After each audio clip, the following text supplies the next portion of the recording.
ఇన్ని రోజులు కేసీఆర్ గారి మీద, కేటీఆర్ గారి మీద, హరీష్ రావు గారి మీద బురద జల్లే ప్రయత్నం చేసిండు రేవంత్ రెడ్డి గారు అనేది స్వయంగా ఢిల్లీలో బట్ట బయలైపోయింది. ఆయన నోటితోనే ఆయన్నే చెప్పిండు.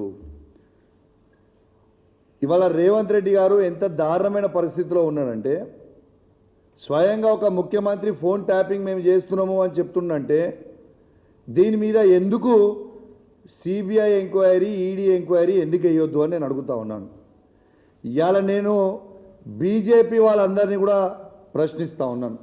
ఖచ్చితంగా బీజేపీ వాళ్ళు కూడా ఖచ్చితంగా ఇవాళ నిన్న రేవంత్ రెడ్డి గారు అన్న దాని మీద ఫోన్ ట్యాపింగ్ ఇష్యూలో ఖచ్చితంగా మీరు CBI case, ED case Revanth Reddy గారి మీద వేయాలి. దీని మీద ఖచ్చితంగా ఎంక్వైరీ చేయాలి. ఎందుకు చేయరు అని మేము అడుగుతా ఉన్నాం. ఇవాళ ఒకటే ఆలోచన చేయండి. ఇలా రేవంత్ రెడ్డి గారు ఎంత దౌర్భాగ్యంగా ప్రవర్తిస్తూ ఉన్నాడంటే, ఫోన్ ట్యాపింగ్ చేస్తూ అఫీషియల్గా ఆఫీసర్లు ఫోన్ ట్యాపింగ్లు చేపిస్తూ ప్రైవేట్ హ్యాకర్లను పెట్టి మా బీఆర్ఎస్ పార్టీ నాయకుల ఫోన్లు అందరివి, కేసీఆర్ గారివి, కేటీఆర్ గారివి, హరీష్ రావు గారిది, మా శాసనసభ్యులవి, మా శాసన మండల సభ్యులవి, మా పార్లమెంట్ సభ్యులతో పాటు కాంగ్రెస్ పార్టీ మంత్రులవి, కాంగ్రెస్ పార్టీ శాసనసభ్యులవి, కాంగ్రెస్ పార్టీ ఎమ్మెల్సీలవి కూడా ఇలా బీజేపీ పార్టీ సంబంధించిన 2 మంత్రులు, కిషన్ రెడ్డి గారిది, బండి సంజయ్ గారిది, మరియు ఉన్న బీజేపీ పార్టీ ఎంపీలవి అందరివి కూడా ఇవాళ రేవంత్ రెడ్డి గారు ట్యాపింగ్ చేస్తున్నారని స్వయంగా ఆయననే ఒప్పుకున్నాడు నిన్న చిట్ చాట్లో. మరి దీని మీద కేసు ఎందుకు కావద్దు? ఖచ్చితంగా దీని మీద కేసు కావాలని నేను డిమాండ్ చేస్తూ ఉన్నాను. ఇవాళ ఎన్ని రోజులు అబద్ధాలు ఆడతావా? అసలు రోజొక డ్రామా. ఇవాళ అసలు నువ్వు ఇప్పుడు దాదాపు ఈ నవంబర్ వస్తే 2 ఇయర్స్ అవుతుంది. అసలు కొత్త ప్రాజెక్ట్ కానీ, కొత్త స్కీములు కానీ ఒక్కటన్నా నువ్వు చెప్పినవి ఇంప్లిమెంట్ చేసినావా? ఎంతసేపు ఒక డ్రామా చేయడం తప్పితే ఖచ్చితంగా రేవంత్ రెడ్డి గారి మీద ఎట్టు పరిస్థితిలో ఈడీ, సిబిఐ కేసు ఈ ఫోన్ ట్యాపింగ్ ఇష్యూలో పెట్టాలి.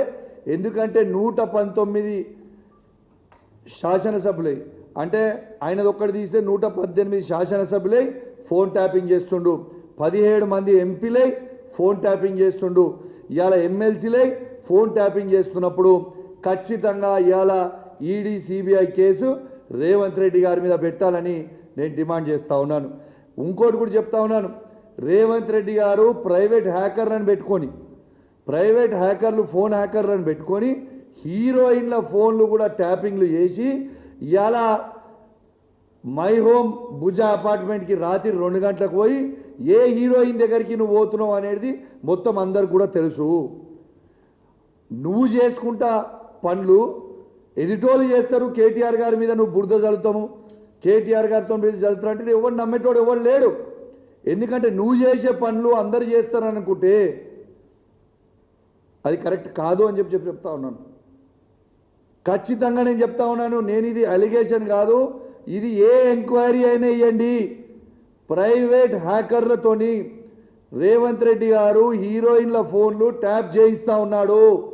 ఆ హీరోయిన్లని బ్లాక్మెయిల్ చేస్తూ ఉన్నారు. ఆఖరికి మొన్న మిస్ వరల్డ్ వచ్చిన వాళ్ళే కూడా ఫోన్లు ప్రైవేట్ హ్యాకర్లతోని దాన్ని ట్యాపింగ్ చేయించిండు. ట్యాపింగ్ చేయించి ఎంత అసభ్యంగా ప్రవర్తించిర్రో, వాళ్ళని బ్లాక్మెయిల్ చేసే ప్రయత్నం చేసిర్రో మీరు అందరు కూడా చూసిర్రు. ఇవన్నీ కూడా వాస్తవాలు నేను చెప్పేది, ఏది కూడా అబద్ధాలు చెప్తారండి. ఇలా మిస్ వరల్డ్ వచ్చిన వాళ్ళందరివి కూడా హ్యాకింగ్ చేసినావు, హీరోయిన్ల ఫోన్లు హ్యాకింగ్ చేస్తున్నావు. ఆఖరికి ఒక హీరోయిన్ ఫోన్ హ్యాకింగ్ చేసి ఆ హీరోయిన్ని ట్రాప్లో పడేసి బ్లాక్మెయిల్ చేసి మై హోమ్ పూజాకి రాత్రి 2 గంటలకి పోయి యా హీరోయిన్తో ఏం చేసినావు నీకే తెలియాలి, ఇక మాకైతే తెలియదు. కానీ మాకు సంస్కారం ఉన్నది కాబట్టి ఆ హీరోయిన్ పేరు బయట పెడతలేము. కానీ మేము బయట పెట్టదలుచుకుంటే నువ్వు తిరిగిన 16 మందితోని నేను బయట పెడతా. ఏదో ఒక రోజు నువ్వు ఇదే విధంగా చేస్తూ ఉంటే నువ్వు తిరిగిన 16 మంది నువ్వు చేసింది ప్రతి నాకు తెలుసు. నేను కూడా కాంగ్రెస్ పార్టీ నుంచి వచ్చిన. నువ్వు ఏమేమి చేసినావు, ఎక్కడెక్కడ చేసినావు, జూబ్లీస్ లేడం అనుకున్నావు, దుబాయ్ లేడం అనుకున్నావు, ఢిల్లీ లేడం అనుకున్నావు, అన్నీ తెలుసు మాకు కూడా. నువ్వు చక్కగా రాజకీయం ముఖ్యమంత్రి లెక్క బిహేవ్ చేసి చక్కగా రాజకీయం చేస్తే చక్కగా మేము కూడా చేస్తాం. నీ నోటికి వచ్చినట్టు పర్సనల్